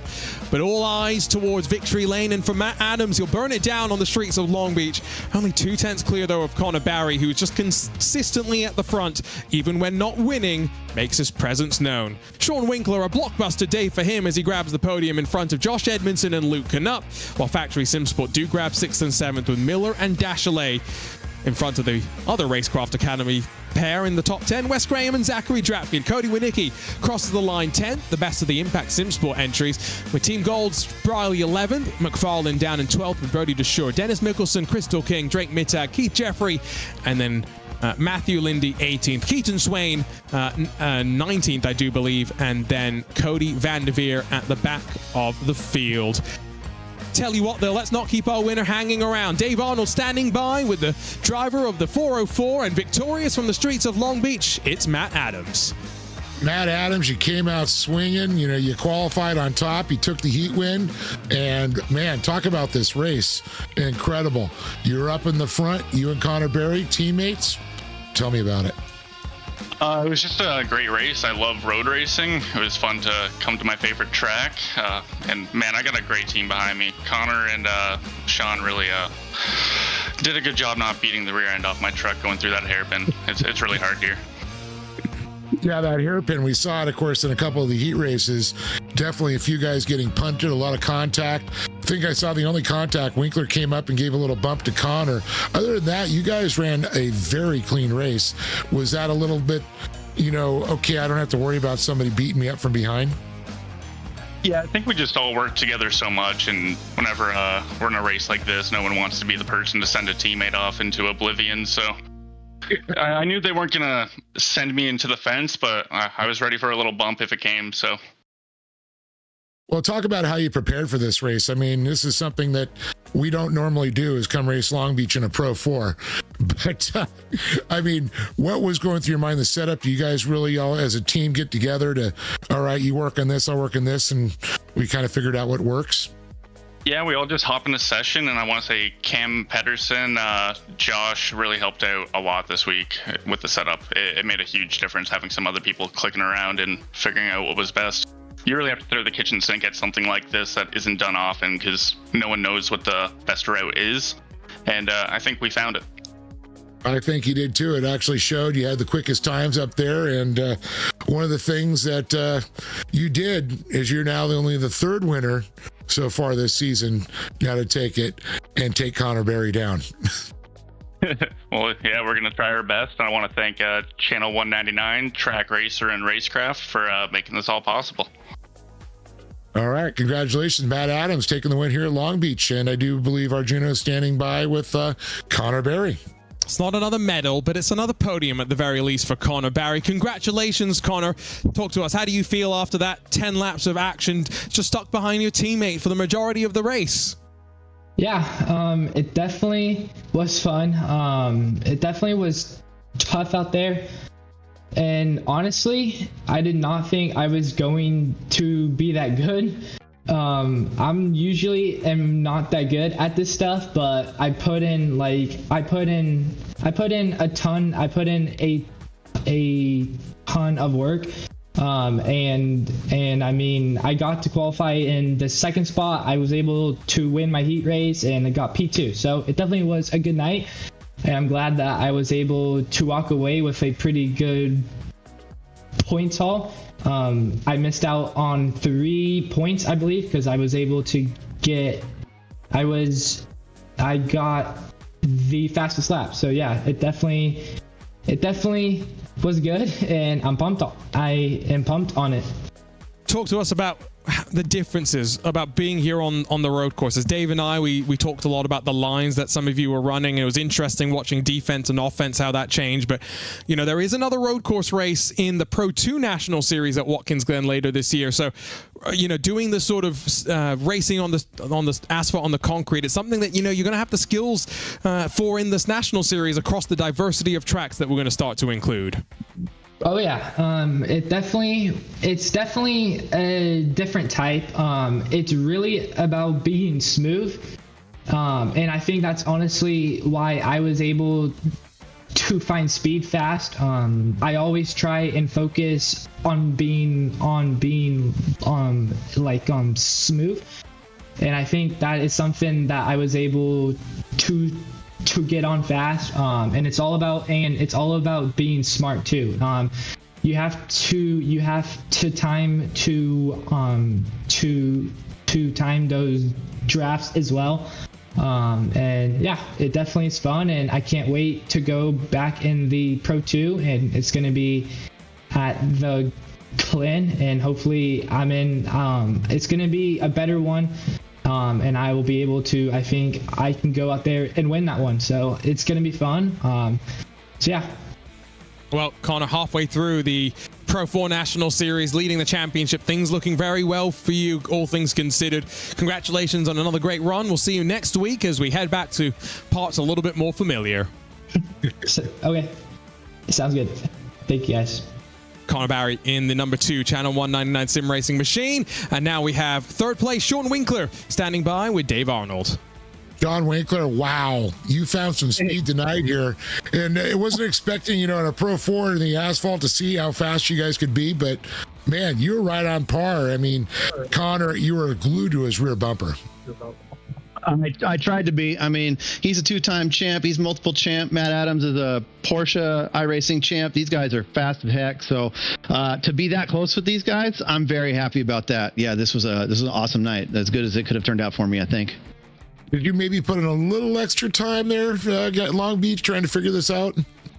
You know, I turned a few laps, maybe a few more than others, but I know this track okay. I've raced it before, so I understand it, and I like road racing anyways, so I think that's a little stronger than my dirt road racing.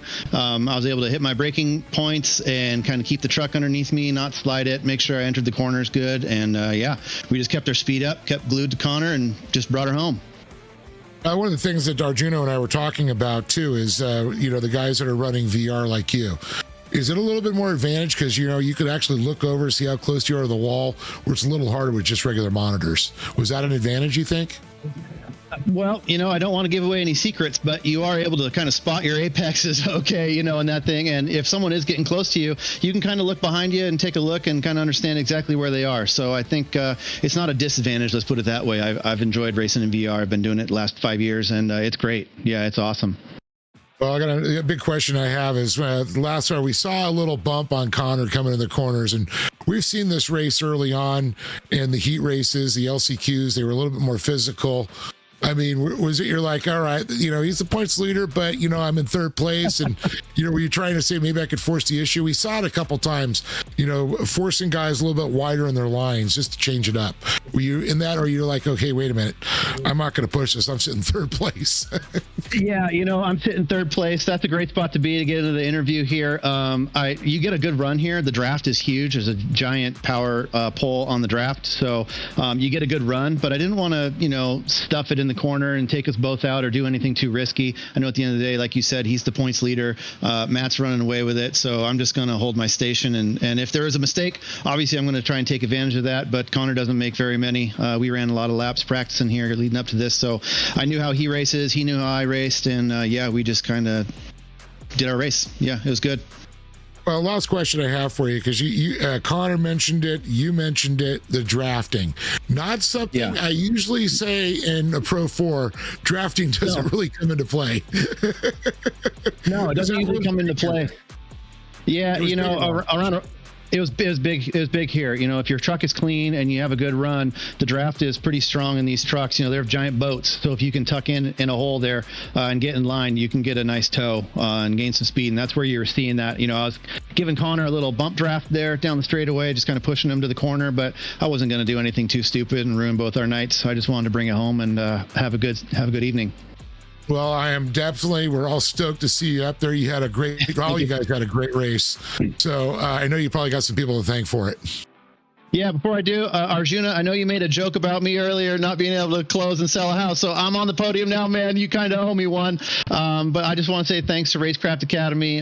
Thanks for them letting me drive for this team. It's been great. NLR, Real Broker, my brokerage. Everybody, watching out there tonight. It's been awesome having fans out there. Kenny, my man, thanks for tuning in. You guys, obviously, for putting on such a great broadcast. I love watching this back with the boys. It's super fun. So thanks, Dave. Thanks, Arjuna, and everybody else that makes this thing happen. Yeah, it's been great. Well, congratulations, Sean, man. It was good to see you up in the box, and can't wait to see what you do next week now. Momentum, baby.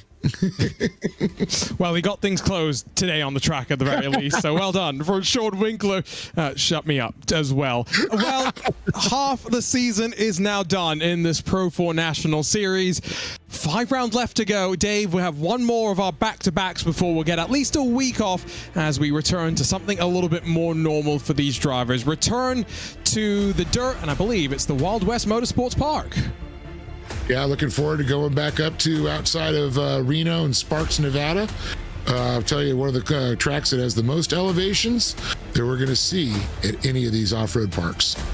Very different compared to the flat track that we had today, but the streets of Long Beach, plenty of action to say the very least. First time the Pro 4 National Series has come here in the world of iRacing short course. It's Matt Adams that grabs the victory. He locks himself into the playoffs later this year. So much more to come. For the team behind the scenes, Dave Arnold alongside myself, Arjuna Kankipati. Thanks for your company, and we'll see you next week from Wild West Motorsports Park.